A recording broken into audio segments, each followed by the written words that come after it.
Good morning, Tapestry Church. My name is Kyle, and I'm one of the pastors here, as many of you know, and I'm so grateful to be able to be with you here today, to be able to worship God with you, to be able to talk about the things of God and learn about Him, learn about ourselves, learn about this world. And by the way, thank you, David. As many of you know, David Sovereign, our worship leader, who you were just listening to sing that sermonic.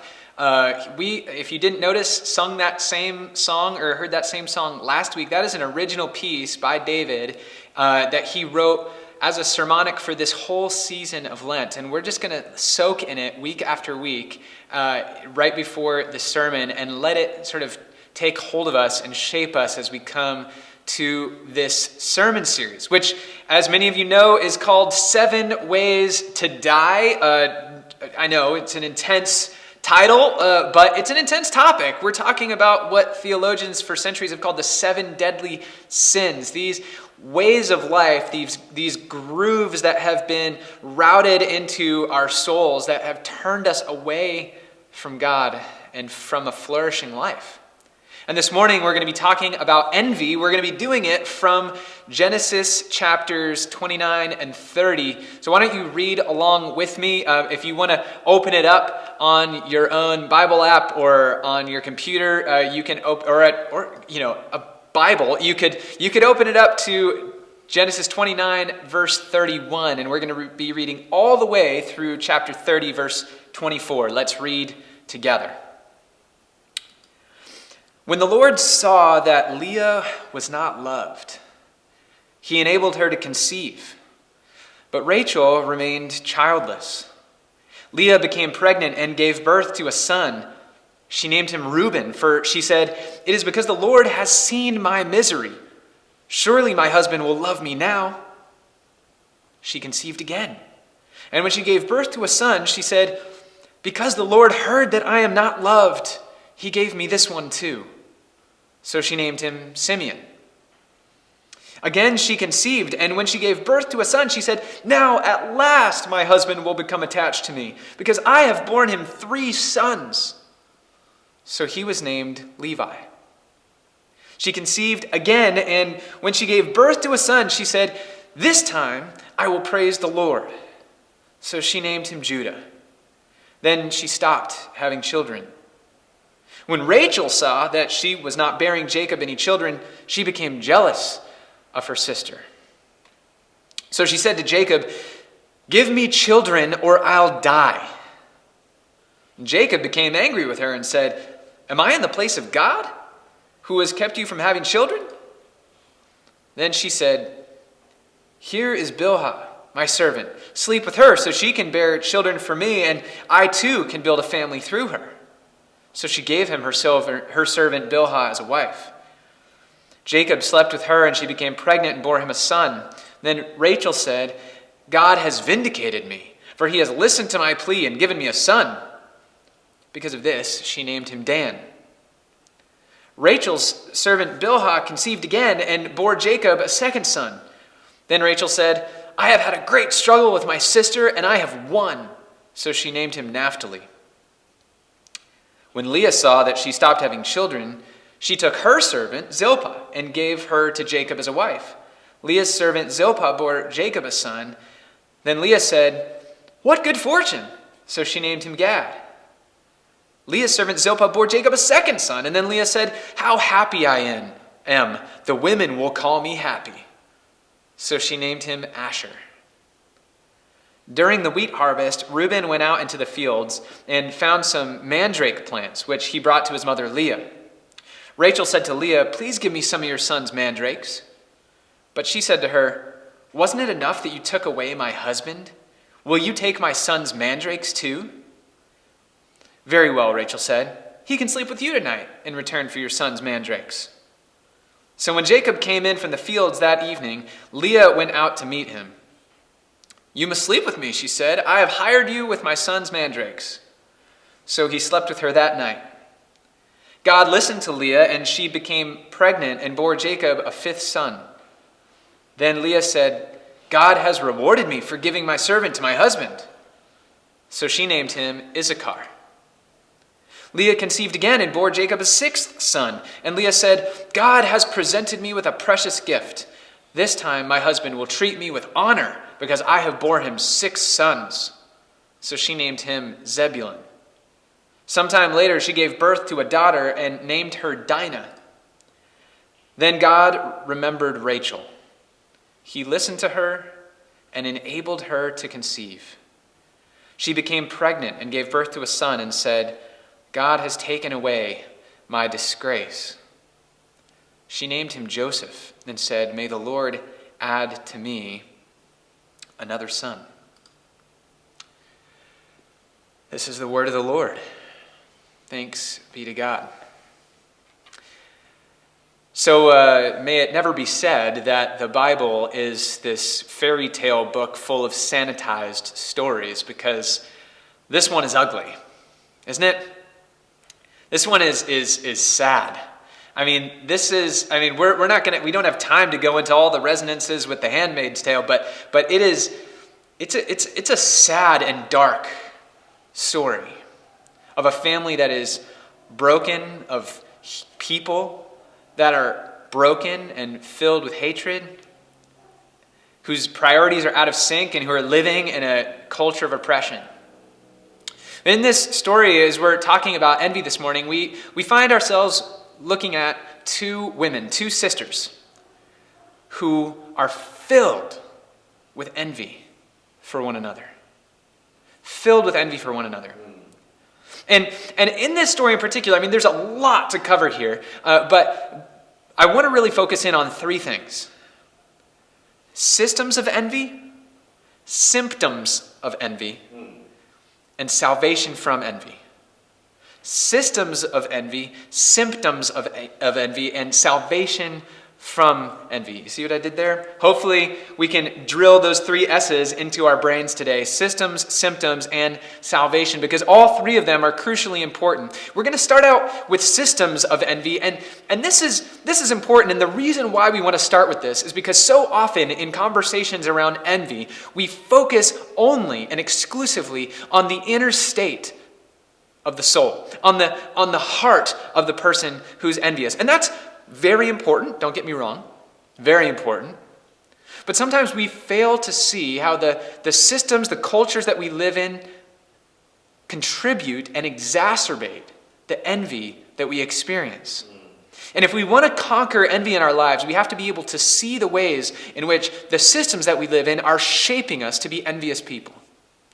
So the 2 systems that I want to pay attention to in particular are cultural systems and family systems.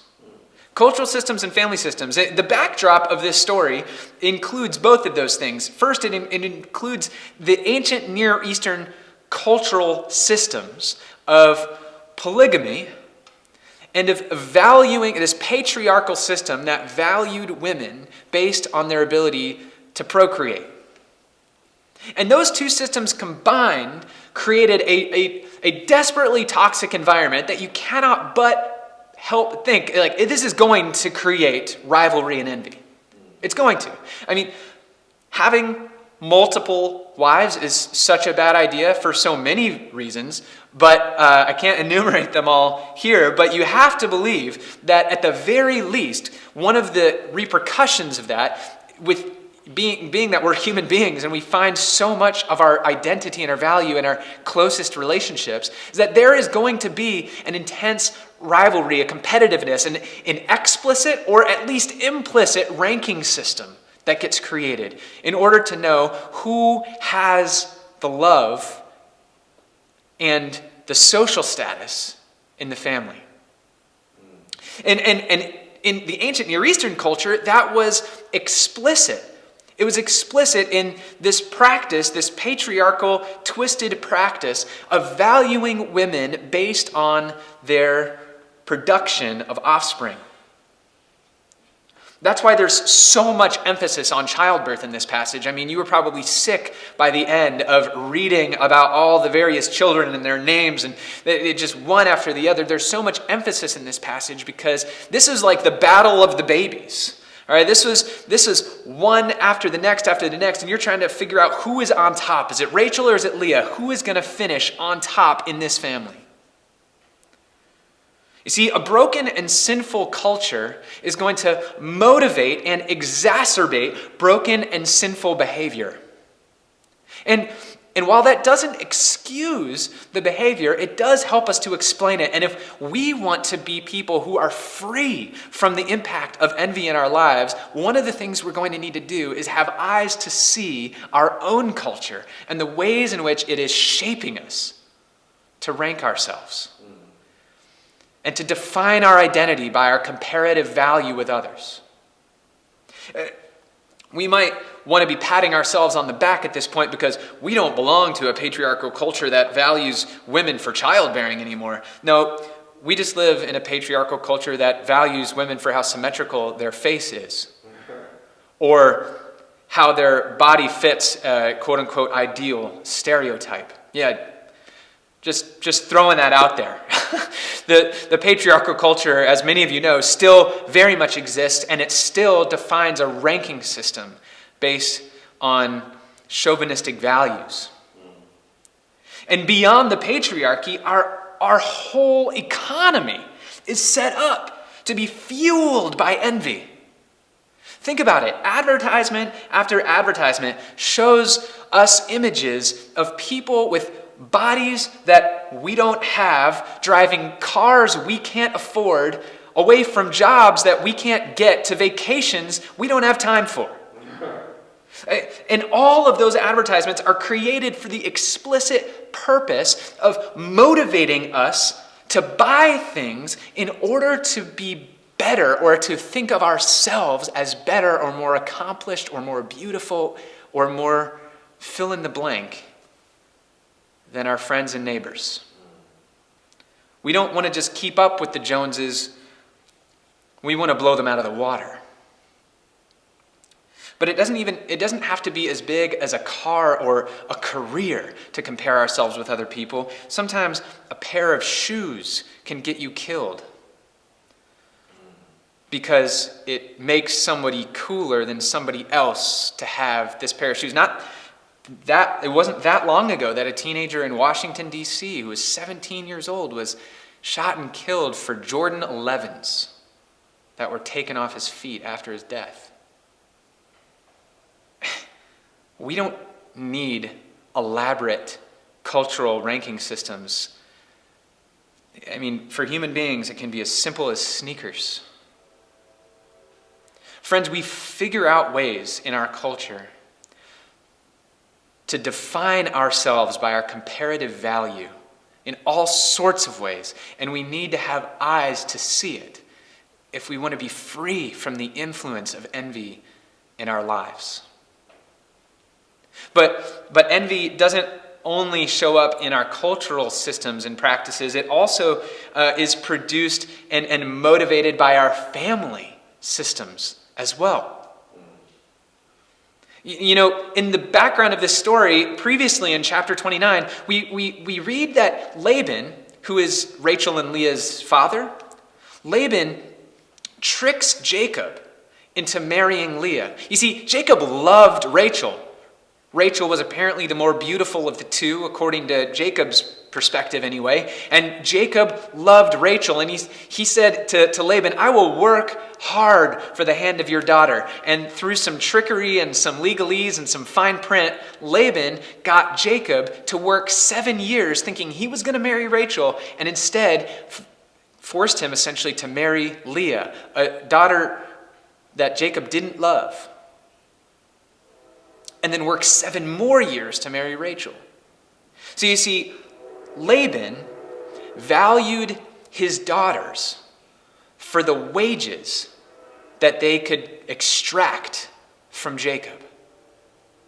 Laban implicitly taught, or you might say explicitly taught his daughters that they were valuable for what they could produce for a man. And Laban explicitly taught Leah by forcing her onto a man who didn't love her that she was never going to be able to really bring in the cash. She was never going to be the object of a man's affections because she had to be forced, she had to be snuck into a marriage.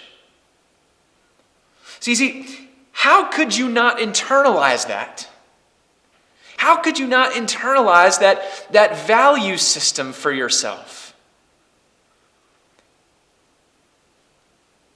He was communicating that their worth was tied up in how much their husband-to-be would work for them or love them or value them. And while today we may not value our kids for the money that they're going to bring in on their wedding day, we do often communicate in our families that our worth is connected to what we can do or accomplish.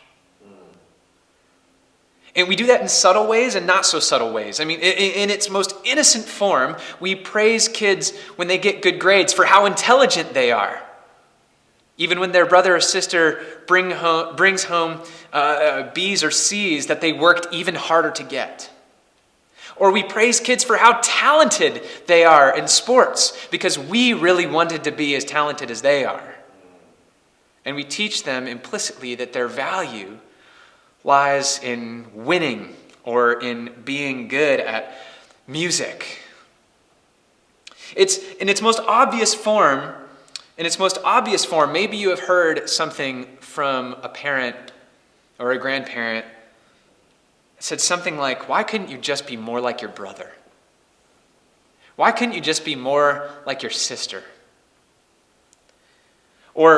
Or maybe you had the sense when you were a kid that you were the problem child.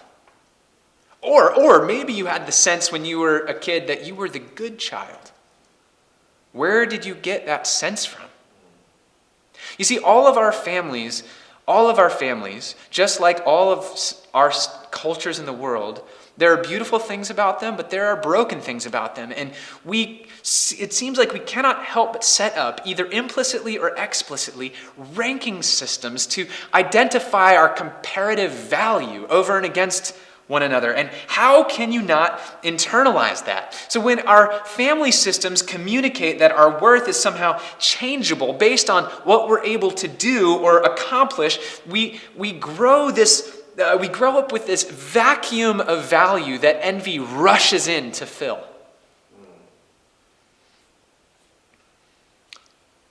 So we see how systems of envy create the conditions for envy. But now, what are the symptoms of envy? What does envy look like in our daily lives? How does it feel in us? How do we know if we struggle with envy? Well, before we try and get at the symptoms of envy, we got to understand the various diseases at play here and their close cousins, because sometimes we get a little sloppy when we talk about this topic. You see, we have a few different words that we use that are very similar, and sometimes we use in overlapping ways, but actually aren't the same things. So we talk about envy, coveting, and jealousy almost in synonymous ways, like they're the same thing, but they're not, and it's important to know the difference. These are different diseases, and the symptoms are going to tell you and help you identify which one you got. So jealousy, friends, is when you feel threatened because you may lose something that you love or possess. Jealousy is when you feel threatened because you may lose something that you love or possess. So for example, you may feel jealous rightly when you see your spouse flirting with somebody else. For one thing, because you both, now let me get this clear, you do not possess your spouse, but you have agreed together to an exclusive relationship. And that exclusive relationship is something you both have a right to, and that means that when that is threatened, you may feel jealous. And more than that, you love this person and you desire their affection for you. And when that feels threatened, you may feel jealous. That's what jealousy is. It is when you might lose something that you love or possess. But while jealousy is about keeping something you have, envy and coveting are about getting something you don't have, something somebody else has, actually. So coveting is real simple. You want your neighbor's car. You want your neighbor's job. You want your neighbor's home. It's not having a car like theirs. You want that one. It's not having a job like your colleague's job. You want their job. Coveting is about taking or having what somebody else has. But it's really simple because it's really just about the stuff. Okay, it's about the thing. It's about the car. But envy goes even deeper. Stay with me here because this is important. Envy is not about your neighbor's car. It's about what your neighbor's car means. It's about what your neighbor's car means about your neighbor and about you and about how you stack up against each other. You see, when you're envious of your neighbor's car, you really want to be cooler than your neighbor. And so here's how you know if you have envy versus covetousness. If you would be just as happy to see your neighbor's car get totaled while it was parked on the street as you would get a car that's cooler than your neighbor's, then you have what we call envy. If you find it really difficult to compliment your neighbor genuinely on their car, you have what we call envy. Because you don't just want the car, you want what the car means about your status relative to your neighbor. So you see, envy isn't about what you have. It's about who you are. What is my worth? What is my value? What is my identity? So where envy is most likely to show up in your life is the place from which you derive your identity. It's the place actually where your identity is the most vulnerable. That's the place where envy is most likely to show up in your life. If your identity is your primary identity is about being a good parent, the person you're most likely to envy is the parent at your kid's school that seems like they're a really good parent. Just a little bit better than you. If your primary identity is somebody who's really good at your specific job, the person you're most likely to envy is not the CEO of your company. It's the person who is just one rank above yours, whose star has risen just a little bit faster than you, who people appreciate just a little bit more than they appreciate you in your company. Envy attacks us at the place that our identity is most vulnerable. So look back at our story today. You see this happening with Leah and Rachel. First, Leah wanted the love of Jacob, a love that Jacob had for her sister, Rachel. She wanted something that she thought Rachel had and that made Rachel valuable, the love of her husband. You see, like we said, Laban had tricked Jacob into marrying Leah. He never loved her, and in chapter 29, verse 31, we read that Leah was not loved, and she thought to herself, if only I can bear children for Jacob, then he'll love me. So we see that in the way that she names her kids. It goes that deep for her. She has her first child, and she names him in a way that's connected to this phrase, surely my husband will love me now. When she has her second child, she says, it was because the Lord heard that she was not loved. And when she had her third child, she said, now at last my husband will become attached to me. See, Leah didn't want children. She wanted what she thought children could get her, what the children meant. She wanted the love that her father never thought would be hers, the love that she saw her sister receiving, that part of her identity that was extremely vulnerable, the part that says you are not worth anything unless you are loved by this man. That part is the part where envy grew and grew and grew in her, to the point where she named her children after this wound. Rachel had the love of Jacob. What did she want? Well, Rachel wanted the social validation of her marriage and primacy in her household. See, she was supposed to be married to Jacob first. She was supposed to be the one that Jacob would marry first. And when she got married 7 years after Leah, and Leah had already had several children for Jacob, and Rachel was unable to have any children, she realized that her position in the household was being threatened. A position that she thought was hers by right because she was the loved one. She wanted what Leah seemed to have.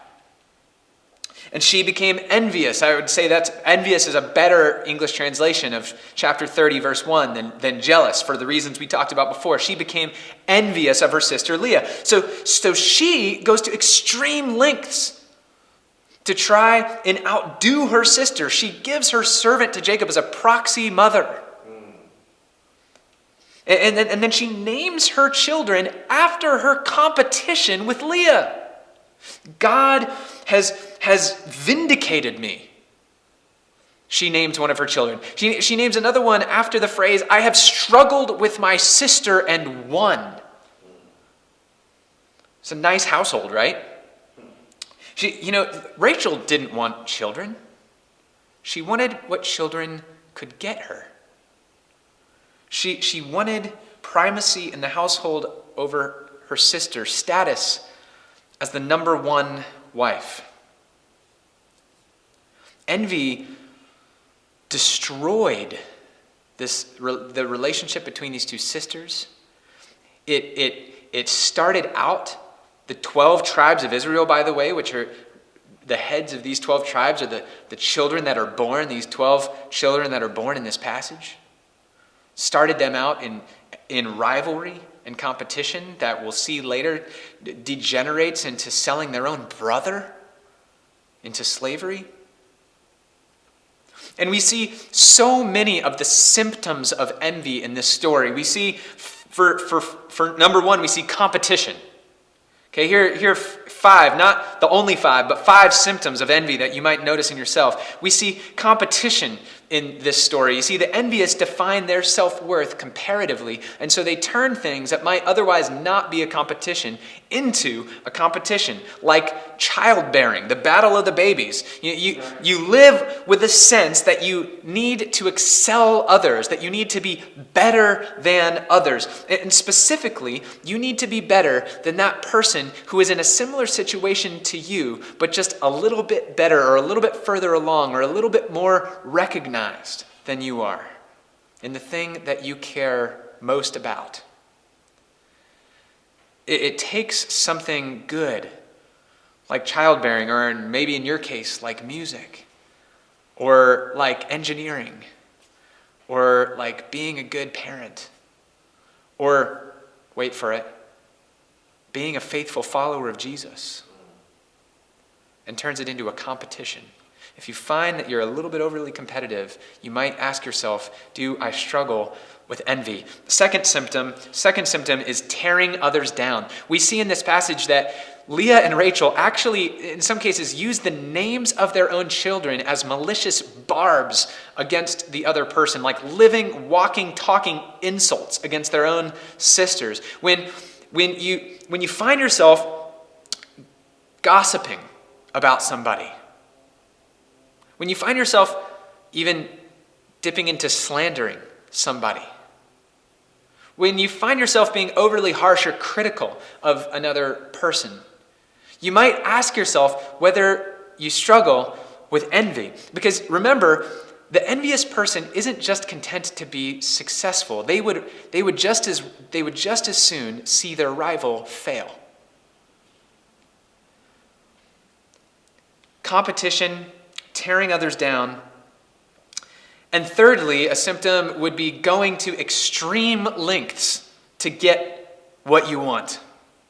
Going to extreme lengths to get what you want. I mean, we see Rachel and Leah both giving their servants to Jacob to bear their children for them. A practice, unfortunately, that was not extremely uncommon in the ancient Near East, but still was something that was beyond what you would hope for naturally would happen in a family, and certainly an incredibly difficult and oppressive situation for Bilhah and Zilpah to be in. And then you see Rachel going on to try and take Leah's mandrakes, which, by the way, were root plants that were commonly believed to have fertility sort of properties in them. And Rachel, like, trying to negotiate for more mandrakes, trying to take this extreme measure of saying, well, like, you sleep with my husband and I'll take these mandrakes, and trying to wiggle her way in to being able to produce an heir for Jacob. It might not look like that for you, but when we go to extreme lengths to get what we want, we might start asking ourselves, do we struggle with envy? Like, for example, you might maybe overextend yourself financially to get that thing, to get that house, to get that car, that apartment, or those shoes, or that jacket, or whatever the case may be. You might pay way more than you should for something that does that, because its value to you is not in what the thing can do. It's in what the thing means about how great you are. If you're overextending yourself, if you're going to extreme lengths to get what you want, you might struggle with envy. Number 4 symptom, you might feel ashamed for things that you cannot possibly control. Did you see what Rachel said when she finally gets pregnant in verse 23? Her understanding of that situation was that God has taken away my disgrace. She couldn't have possibly controlled whether or not she bore children, but she internalized that reality as a shame on her. As a shame on her. As a statement of her worth and value and identity. Something absolutely not under her control. Friends, envy might be eating at you if you feel ashamed for something you cannot control. If you feel ashamed for having a certain body type, or marital status, or level of talent or aptitude at something. If something that you cannot control brings you shame, it's a marker, it's a notice that you might be putting your identity in that thing. And envy might be creeping up on you. Lastly, and as I said, it's not an exhaustive list, but the 5th symptom that we see in this passage of envy is enlisting God in your competition. Enlisting God in your competition. Did you notice how Rachel and Leah did that throughout this passage?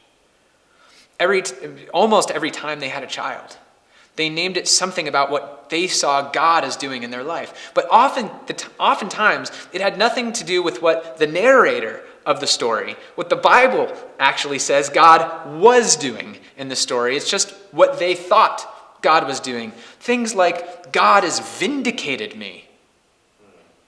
Or, God has seen me in my struggle with my sister, and I've won. Things like, God has rewarded me for going to this extreme length to get what I want. Sometimes we do that. We go to an extreme length to get what we want. We work really hard at winning, and then we give God the credit for vindicating us. Or, when we lose, blame God for not giving us more than that other person that we envy. And it's this last symptom that I want to dig into real quick. Real quick as I close, it's this last symptom that I want to dig into because while it's only one of the symptoms of envy, I believe that if we truly understand God's actual response to our envious competitions, instead of projecting our competitions onto God, that we will stop experiencing symptoms of envy and start experiencing salvation from envy.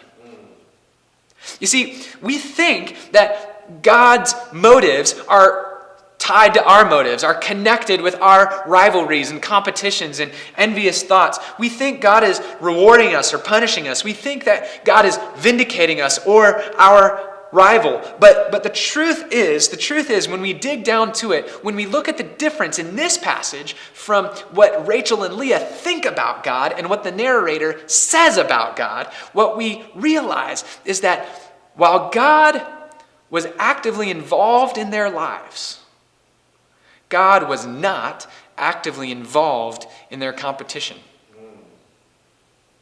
No, God didn't privilege one over the other.